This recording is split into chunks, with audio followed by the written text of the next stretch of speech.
P T I chairman barrister Gohar نے D چوک operation کے حوالے سے پروپیگنڈے کو ناکام بنا دیا۔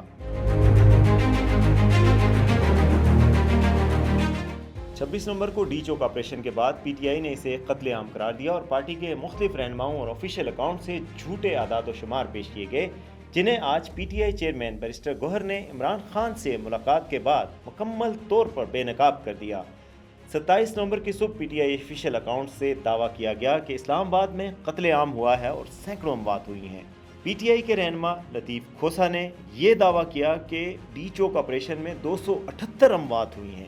278 لوگ انہوں نے سیدھے گولیاں مار کے شہید کیے۔ پی ٹی آئی کے وزیر اعلیٰ خیبر پختونخوا علی امین گنڈا پور نے دعویٰ کیا کہ 100 سے زائد اموات ہوئی ہیں۔ ہمارے اس وقت سینکڑوں لوگ شہید کر دیے گئے۔ پی ٹی آئی رہنما شیخ وقاص اکرم نے دعویٰ کیا کہ 100 سے زائد اموات ہوئی ہیں۔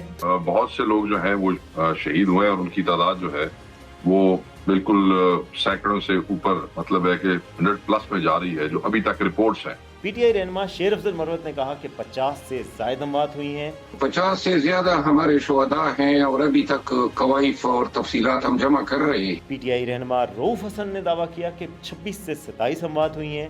تقریباً 26-27 لوگوں کے جو نام ہیں، ڈیتھس جو ہیں وہ تو کنفرمڈ ہیں۔ پی ٹی آئی لاہور کے رہنما سلمان اکرم راجہ کے مطابق 20 اموات ہوئی ہیں۔ کم از کم 20 افراد شہید ہوئے۔ لیکن آج بیرسٹر گوہر نے عمران خان سے ملاقات کے بعد یہ واضح کر دیا کہ ان کا باقی دعووں سے کوئی تعلق نہیں ہے اور جو پی ٹی آئی کی اموات ہیں ان کا نمبر 12 ہے۔